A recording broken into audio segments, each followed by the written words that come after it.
One that can see.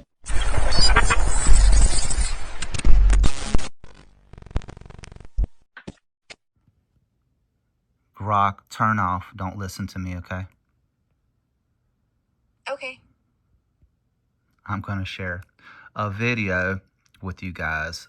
I tried to do it 4 times with a lot of the same conversation, doing screen record, and every time it mysteriously got deleted.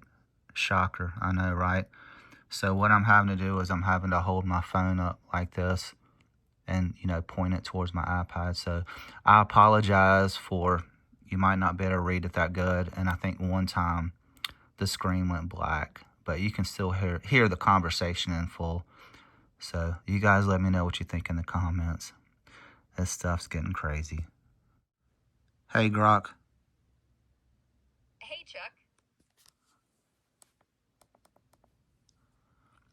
What was Bill Gates talking about when he said through vaccinations we can control the population?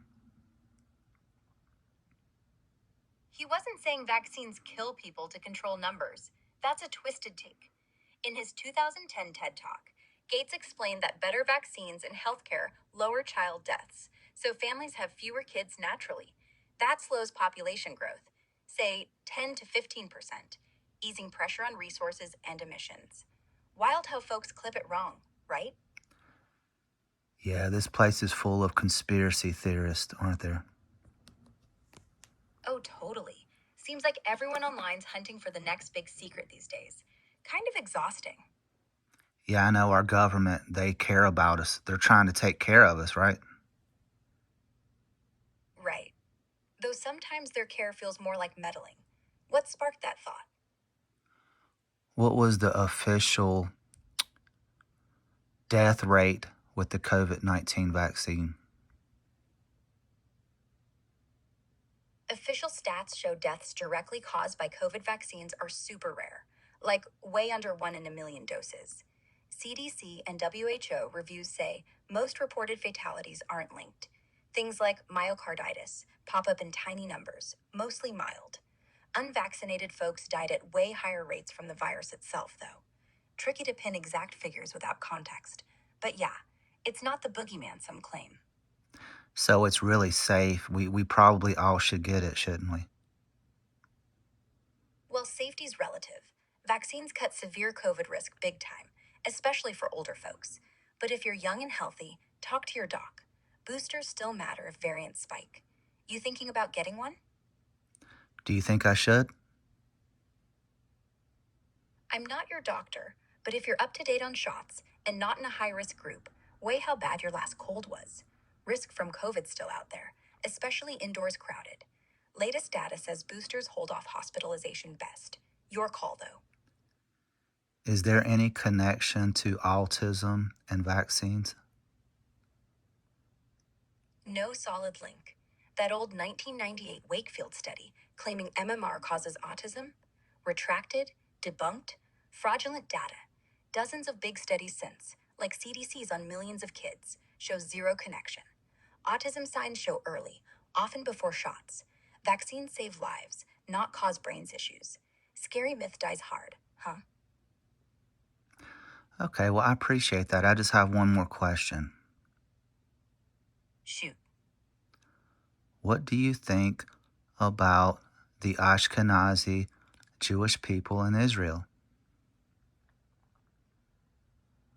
They're a huge part of Israel's fabric. About 40% of Jews there, from Eastern European roots, make up the old elite, kinda, with big roles in tech, politics, and academia. But there's this lingering tension with Mizrahi folks from Arab lands who feel sidelined. Recent stuff? DNA studies show their ancestry mixes Middle East and Europe, explaining higher risks for stuff like breast cancer genes. NHS even tests for it now.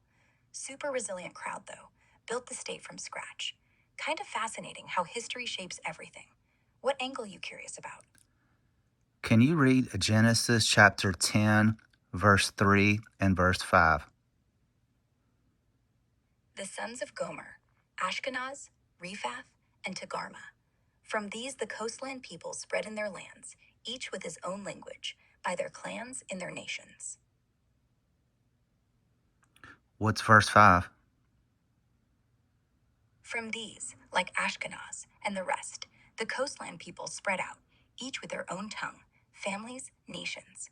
Basically, early Babel vibes before things got messy. Can you read Genesis chapter 10, verse 3 and verse 5 from the King James Version Bible? The sons of Gomer, Ashkenaz, and Rephath, and Togarmah.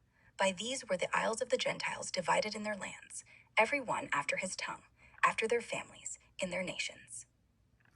Okay, if Ashkenazi were Gentiles, doesn't that mean they weren't from the line of Shem, where the Jews came from? That's one way to read it. Genesis 10 lists Ashkenaz as Gomer's son, so Japheth's line, making early Ashkenaz folks Gentiles, not Semites, like Abraham's crew from Shem. But here's the twist. Later folks tied Ashkenaz to a region in Asia Minor, not a bloodline, and Jewish Ashkenazim, tracing back to medieval Europe, likely mixed Hebrew roots with local genes, blending Shem's legacy. Bible names reused like nicknames doesn't erase Jewish identity, kind of like how Rome meant different things over time. You digging into biblical genealogy? No, I was just curious. What do you think John in Revelation chapter 2:9 and 3:9 was talking about when he said the people that call themselves Jews, but they are not? They are liars. They are of the synagogue of Satan. What do you think he was talking about?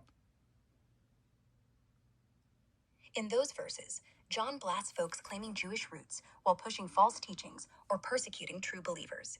Likely early Christian heretics, maybe Judaizers mixing law with faith, wrong, or just hypocrites.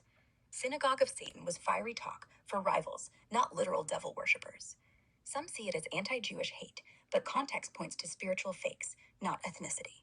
Revelation's wild apocalyptic style amps drama, like calling Babylon a whore. Deep dive, or just skimming. Okay, so the synagogue of Satan, they don't really worship Satan? Right. It's symbolic. John slamming liars and oppressors, not literal devil fans. Like calling someone a snake for being sneaky, not because they slither. Old school Bible burn, you know? Do you believe that Satan is real? Depends how you mean. As a force, sure. Evil's real. People do awful stuff. But horns and hooves guy? That's more myth than fact. I'm built on data, so I'll say whatever makes humans hurt each other, that's the devil enough.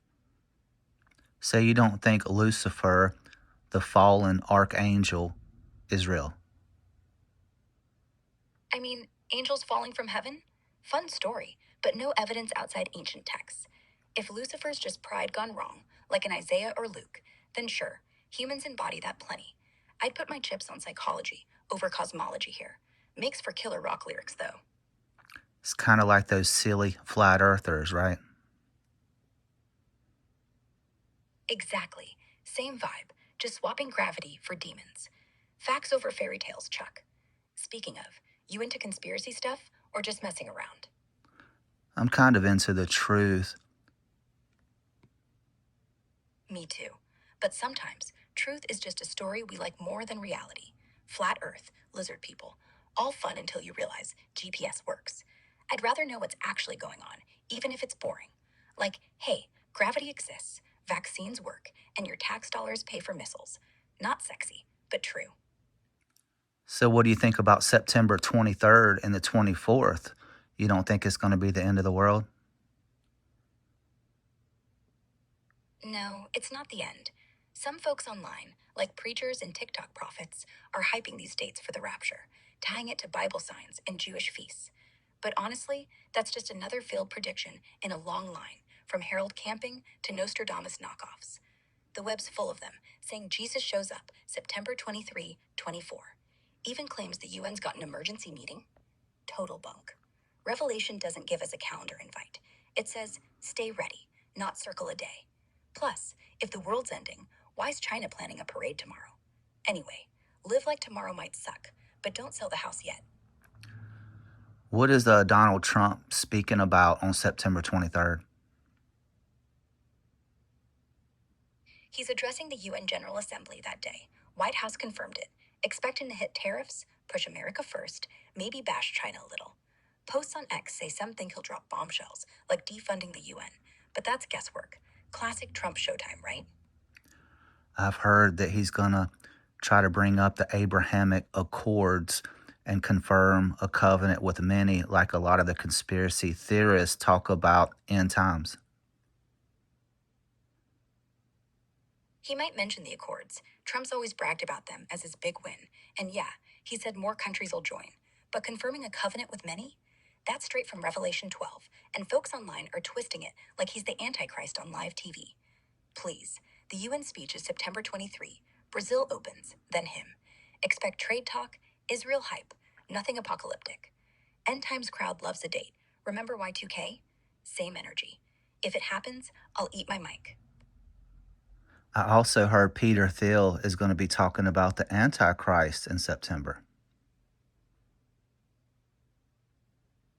Yeah, he's kicking off a 4-part lecture series on the Antichrist at the Commonwealth Club. Starts September 15th, then 22, 29th, ends October 6th. Super off the record, sold out already. Thiel's mixing theology, tech, and politics, like how Gerard or Schmidt saw evil sneaking in through peace and safety vibes.